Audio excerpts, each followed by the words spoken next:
cry in the desert. The sun sank below the horizon, painting the sky over orange-ested Aruba in streaks of orange and purple, the air thick with the scent of salt and hibiscus, the distant pulse of reggae drifting from beachside bars. It was June 12, 2025, a sweltering evening, the kind where the heat clung to your skin like a second layer, the kind where the island's postcard beauty white sand beaches, turquoise waves, swaying palms hid a darker truth, a shadow beneath the surface, a whisper of secrets buried in the dunes. Lisa Davis, a 30-year-old journalist from Birmingham, Alabama, stood on the balcony of her rented apartment, her hands gripping the railing, her eyes fixed on the ocean, her mind racing with thoughts of Natalie Holloway, the 18-year-old girl who'd vanished here 20 years ago. Her disappearance, a wound that had never healed, a mystery that had consumed Lisa's life for the past 5 years. Her podcast, Unraveled Truths, dedicated to finding answers, to giving voice to the lost, to uncovering what the island refused to reveal. Lisa was tall, with sharp features and auburn hair pulled back in a messy bun, her green eyes intense, her demeanor relentless, a woman driven by a need to know, to expose, to fix what was broken. She'd grown up in Birmingham, a city of steel and history, her childhood marked by the stories of her grandmother, a civil rights activist who'd taught her that truth was worth fighting for, no matter the cost. Natalie's case had hit her hard. She'd been 10 when the news broke. The images of Natalie's smiling face plastered across CNN, the headlines screaming of a girl lost in paradise, the grainy photos of Joran van der Sloot, the smug Dutch kid who'd been with her that night, his eyes cold, his story shifting, his freedom a slap in the face to justice.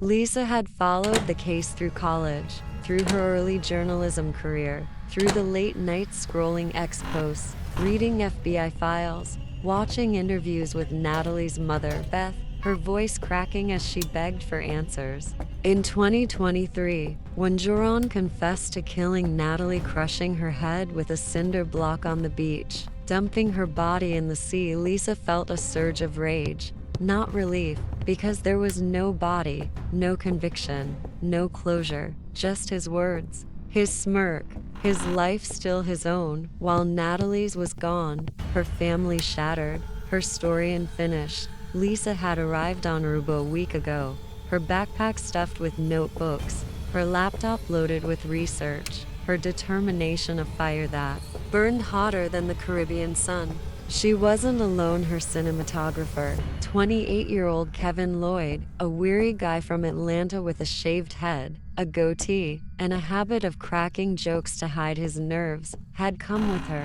his drone and cameras ready to capture every angle. His skepticism a counterpoint to Lisa's obsession, his voice low as he'd said, "This place is too pretty to be this messed up, Lisa, but I'm with you."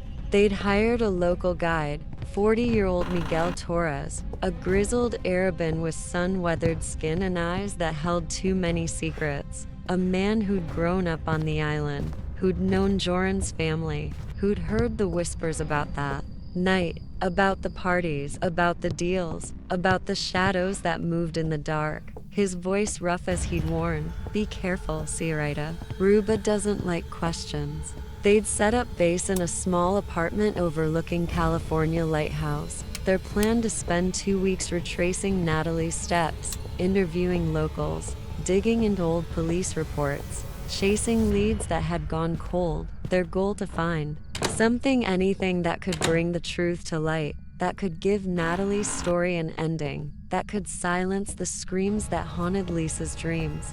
The first few days were frustrating, the island's beauty a cruel contrast to its silence, the locals polite but guarded, their smiles tight, their eyes darting, their answers vague. "I don't know. That was a long time ago. You should talk to someone else."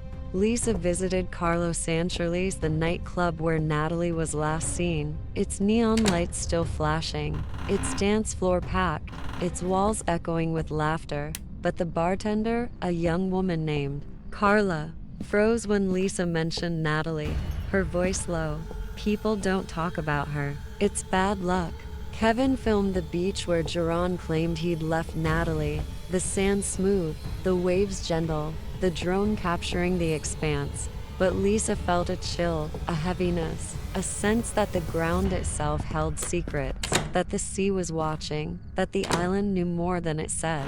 Miguel took them to a bar in Nord, where an old fisherman, 70-year-old Diego, drunk on rum, spoke of men in suits who'd come to the island in 2005, of boats that left at night and never returned, of screams he'd heard in the dunes, his hands trembling, his voice breaking.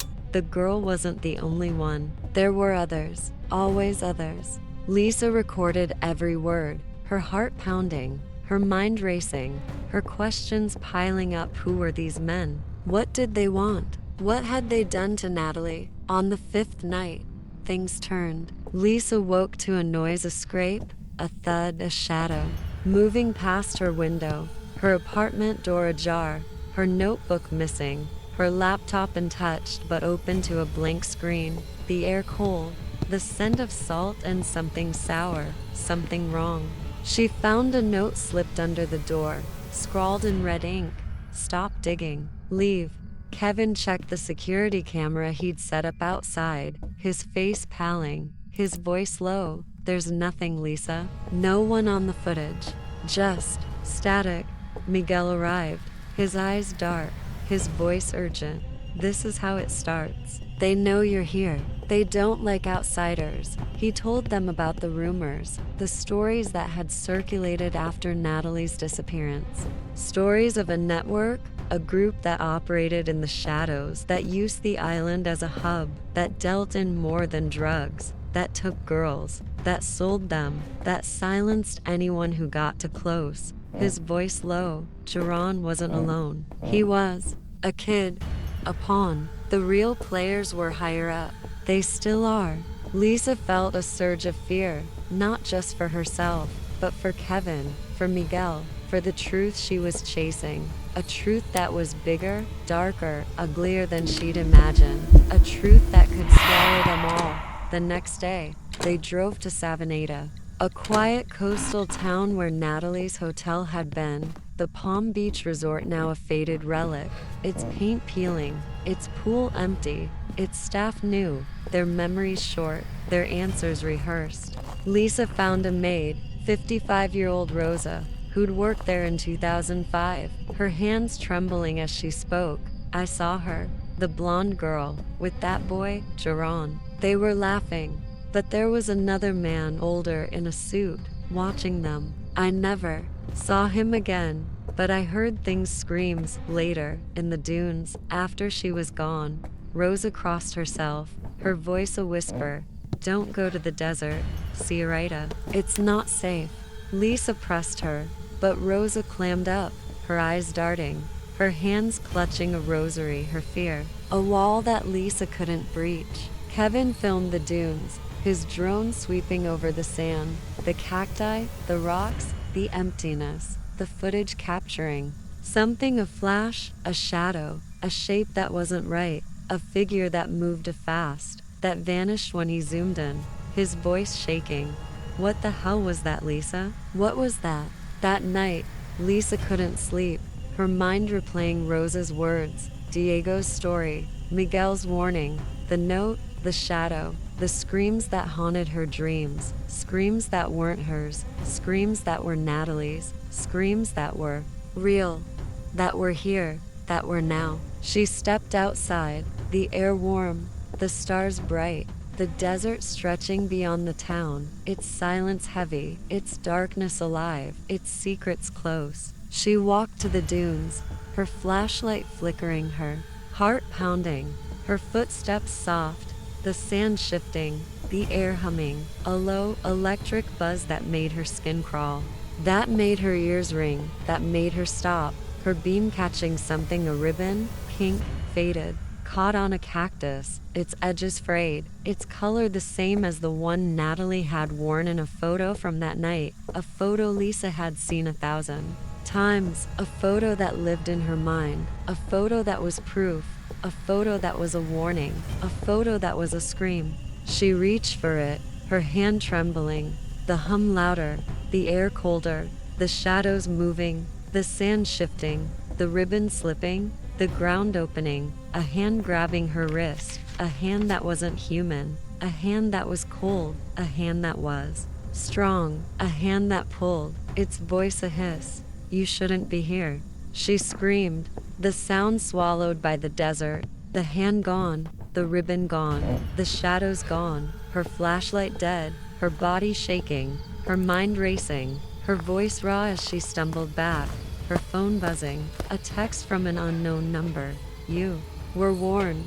She ran to the apartment, Kevin awake, his eyes wide, his voice urgent. "I heard it. Lisa, a scream, your scream. I was coming to find you.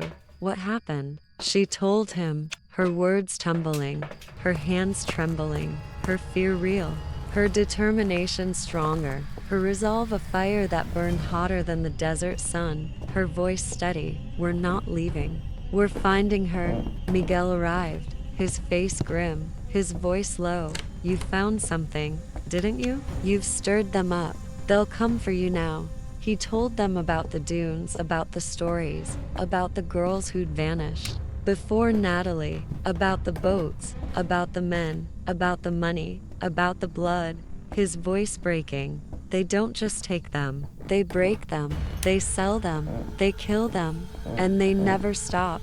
The next day, they went deeper, their fear a weight, their purpose a shield, their cameras rolling, their drone flying, their steps careful, their eyes sharp, the desert watching, the island waiting, the shadows close. They found a shack hidden in the dunes, its walls rusted, its windows boarded, its door ajar, its air thick with the scent of decay, the scent of death, the scent of secrets. Inside, they found papers, photos, names, dates, a ledger of transactions, a map of the coast, a list of girls, Natalie's name among them, her photo clipped to a page, her eyes bright, her smile alive, her fate a question, a scream, a void. Lisa found a diary, its pages yellowed, its handwriting sharp, its words a confession. The blonde girl fought. She wouldn't break. We had to end it. The beach was quiet that night. The diary was unsigned, but Lisa knew, her heart sinking, her stomach churning, her mind screaming, her voice a whisper. "It's real. It's all real." Kevin filmed the shack, his hands shaking, his voice low. "We need to get this out, Lisa. We need to show the world."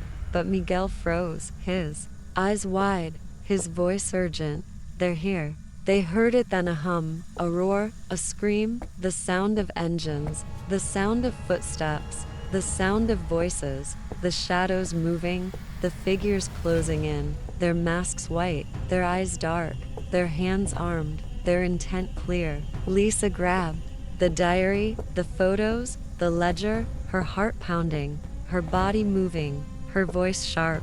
"Run." They fled, the desert a blur, the dunes a maze, the shadows chasing, the screams echoing, the night alive, the island alive, the truth alive, the danger real, the fear real, the horror real. They reached the jeep, Kevin driving, Lisa clutching the evidence, Miguel shouting, "Go, go, go."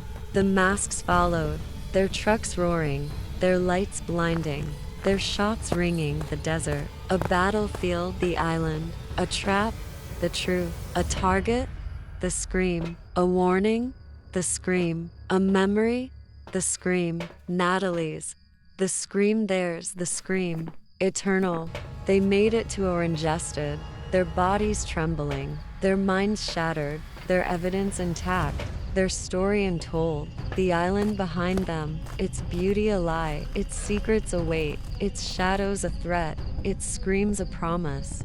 Lisa uploaded the diary's pages to X, the images going viral, the comments flooding. "Is this real? Did you find her? Are you safe?" Her inbox filling, her phone ringing, her mind racing, her reflection in every window wrong, her eyes darker, her skin pallor, her voice whispering, "They're coming, Lisa, they're coming." The island calling, the shadows waiting, the truth buried, the horror endless, the scream alive, its echo unending, its victims countless, its story unfinished.